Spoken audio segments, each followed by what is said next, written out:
Hello जय हिंद दोस्तों। आपका हमारे इस यूट्यूब चैनल में स्वागत है। तो आज हम आपके लिए एक बहुत ही महत्वपूर्ण छोटा सा टॉपिक है जो आपके एग्जाम में 1 नंबर यहाँ से कंफर्म करता है। अगर आ गया तो इससे बाहर आपका कुछ भी नहीं रहेगा। तो आज का ये छोटा सा हॉट टॉपिक है आपका ऊष्माशोषी और ऊष्माक्षेपी अभिक्रिया, एंडोथर्मिक और एक्सोथर्मिक, जिसको इंग्लिश में कहते हैं। ठीक है, तो ध्यान रखिएगा। इसको स्टार्ट करते हैं। और स्टार्ट करने से पहले मैं आपको बता देना चाहता हूँ कि जो भी आप हमारे इस यूट्यूब चैनल पे नए हैं, इसको सब्सक्राइब जरूर कर लीजिएगा। सब्सक्राइब करने के साथ-साथ आप हमारे यूट्यूब के कमेंट में अगर आपको किसी भी टॉपिक से रिलेटेड डाउट होता है इस तरह का, तो आप हमें ज़रूर कमेंट में मेंशन कीजिए। हम उस पर कोशिश करेंगे जब समय मिलेगा आपके लिए वीडियो प्रोवाइड करें।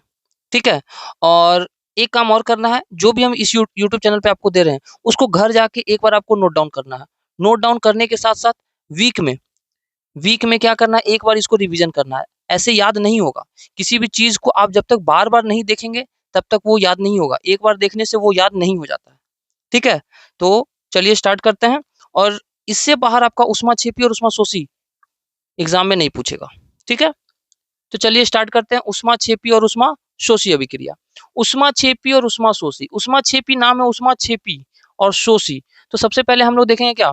ऊष्माक्षेपी अभिक्रिया, जिसको इंग्लिश में कहते हैं एक्सोथर्मिक। एक्सो मीन्स क्या हुआ? निकलना। ऊष्माक्षेपी मीन्स ऊष्मा मुक्त होना, ऊष्मा निकलना। तो इसका नाम से ही आपको क्लियर रखना है। ऊष्माक्षेपी मीन्स ऊष्मा का निकलना।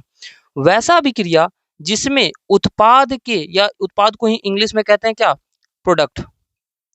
उत्पाद के निर्माण के साथ साथ ऊष्मा भी उत्पन्न होती है। मतलब अगर हम कोई भी रिएक्शन करा रहे हैं, तो रिएक्शन कराने के दरमियान जो ये हमारा प्रोडक्ट बनता है, उसके साथ ये ऊष्मा भी निकलती है।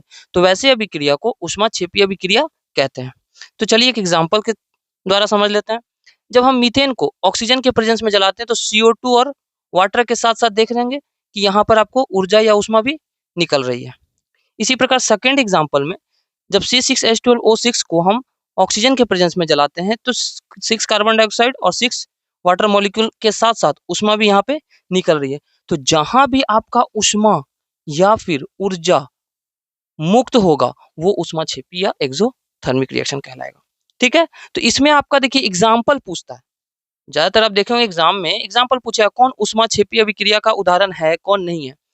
तो पहला है श्वसन।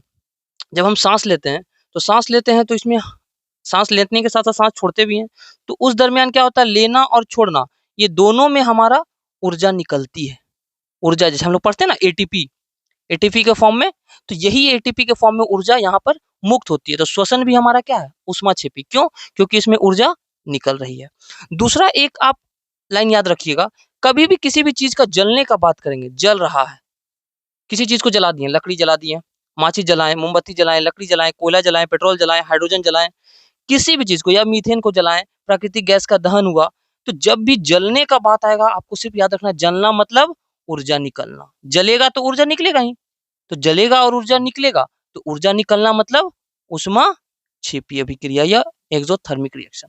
तो एक इस लाइन से आपको कंफ्यूजन हट जाएगा एग्जाम में जब भी ऑप्शन आएगा तो। ठीक है? और हम इससे रिलेटेड 1-2 क्वेश्चन आपको अपने टेलीग्राम चैनल पे डाल देंगे, आप लोग जाकर उसको लगा लीजिएगा। ठीक है? और जो हमारे टेलीग्राम चैनल पे नहीं जुड़े हैं, माँ सरस्वती स्टडी पॉइंट, हम इसके डिस्क्रिप्शन में लिंक डाल देंगे, आप लोग उसके द्वारा वहाँ जुड़ जाइएगा। वहाँ पर आपको टेस्ट सीरीज बिल्कुल मुफ्त मिलता है। करंट अफेयर के साथ साथ आपको जीके, जीएस या बिहार के किसी भी एग्जाम का, बिहार दरोगा या बिहार एसएससी या बिहार पुलिस या बिहार एसएससी सीजीएल, इससे रिलेटेड आप जीके जीएस का वनडे एग्जाम का तैयारी करना चाहते हैं, तो हमारे टेलीग्राम चैनल में ज्वाइन जरूर कीजिए। वहाँ पर आपको बिल्कुल मुफ्त और एकदम ऑथेंटिक कंटेंट के साथ आपको तैयारी करवाया जाता है। ठीक है? तो इसका पीडीएफ भी हो सकेगा, हम वहीं प्रोवाइड कर देंगे आपको। तो चलिए देखिए क्या क्या एग्जाम्पल है। पहला हो गया श्वसन, दूसरा हो गया माचिस का जलना, तीसरा हो गया मोमबत्ती का जलना, चौथा हो गया लकड़ी जलना, कोयला जलना, पेट्रोल जलना। हाइड्रोजन का जलना, एसिड बेस का रिएक्शन, इसको भी याद रखना है। जब एसिड बेस क्या होता है, एसिड को जब हम बेस के साथ रिएक्ट कराते हैं, एसिड को जब बेस के साथ रिएक्ट कराते हैं, तो ये बनता है हमारा क्या? Salt plus water. तो ये रिएक्शन भी हमारा कैसा है? इसमें भी ऊर्जा निकलती है। इस कारण से ये ऊष्माक्षेपी है। मीथेन का जलना हमने बताया ना, जितना भी जलने वाला है, देखिए जलने वाला जितना भी है सब ऊष्माक्षेपी हो जाएगा। तो इस लाइन से आपको क्लियर हो जाएगा। प्राकृतिक गैस का दहन, वनस्पति द्रव जो शाक सब्जी है ना, वो विघटित होकर कंपोस्ट बनाता है। कंपोस्ट मतलब खाद, और खाद बनाता है तो वो जब हम खेती में यूज करते हैं तो वहां भी हमको ये ऊर्जा या उष्मा देती है। तो जिस कारण से ये हमारा क्या हो जाएगा, उष्मा क्षेपीय अभिक्रिया।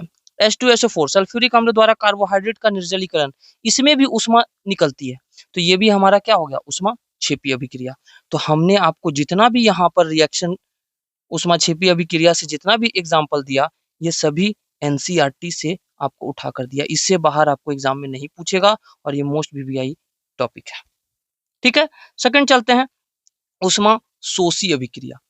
उष्मा शोषी, नाम है शोषी, मतलब उष्मा को अवशोषण करना, मतलब उष्मा का अवशोषण करना, नाम है शोषण। एंडोथर्मिक, वैसा अभिक्रिया जिसमें उष्मा या ऊर्जा का अवशोषण होता है, मतलब उष्मा को एब्जॉर्ब किया जाता है। ठीक है, तो इसका उदाहरण आपको याद रखना है, प्रकाश संश्लेषण, जल का वाष्प बनना, बर्फ का पिघलना, कैल्शियम कार्बोनेट का अपघटन, हमारे शरीर में भोजन का पचना। तो जब हमारे शरीर में भोजन पचता है तो इससे क्या होता है, हम लोग को एनर्जी कंज्यूम होता है, हम लोग एनर्जी को अवशोष करते हैं, तभी तो हमें ताकत मिलता है बॉडी में। तो इस कारण से हमारे शरीर में भोजन का पाचन होना उष्मा शोषी अभिक्रिया है। ठीक है, कैल्शियम कार्बोनेट का अपघटन होना, और कैल्शियम कार्बोनेट जब अपघटन होता है तो CaO कैल्शियम ऑक्साइड और CO2 में टूटता है, जिस कारण से इसमें भी एनर्जी एब्सॉर्ब होती है।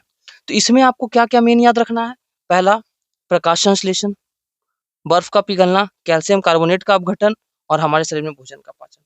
इससे एग्जाम्पल आपको दे देगा, जैसे हम एक क्वेश्चन आपको यहाँ करवा कर दिखाते हैं। ठीक है, इनमें से कौन उष्मा शोषी अभिक्रिया का उदाहरण नहीं है, इनमें से कौन एंडोथर्मिक रिएक्शन का एग्जाम्पल नहीं है।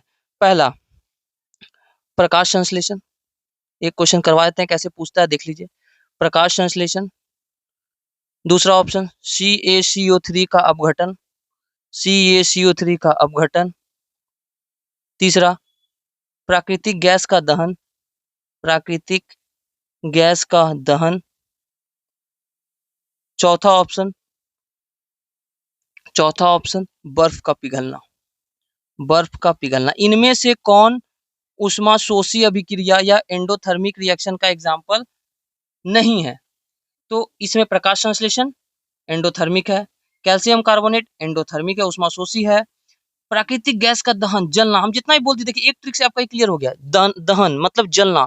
तो जैसे ही जलने का बात आया, ये उष्मा क्षेपीय, क्योंकि यहाँ पे ऊर्जा क्या होगी, निकलेगा। ठीक है, बर्फ का पिघलना, उष्मा का अवशोषण हो रहा है, एब्जॉर्ब हो रहा है यहाँ पे हीट, तब तो बर्फ पिघल रहा है। तो इस कारण से ये भी हमारा उष्मा शोषी अभिक्रिया हुई। ठीक है, तो आपको हमने उष्मा शोषी और उष्मा क्षेपीय अभिक्रिया पूरी तरह से क्लियर कर दिया। कोई भी डाउट होता है या किसी भी चीज में समझने में दिक्कत है, आप लोग जरूर कमेंट में मेंशन कर दीजिए। हम कोशिश करेंगे आपके लिए एकदम एग्जाम ओरिएंटेड टॉपिक को यहाँ लाएं और आपका डाउट जो है क्लियर कर सके। ठीक है, तो एक लास्ट और बात कहना चाहेंगे कि आपका जो PYQ का सीरीज जो था, वो 1-2 दिन के लिए हमने स्टॉप किया, क्योंकि अभी हम थोड़ा सा आउट ऑफ स्टेशन निकले हुए हैं। तो कोशिश करेंगे आपको संडे से प्रोवाइड कर दे, संडे या मंडे से आपको PYQ का सीरीज मिलना स्टार्ट हो जाएगा। ठीक है, तो चलिए मिलते हैं इसी तरह के नेक्स्ट वीडियो में, तब तक के लिए जय हिंद, थैंक यू।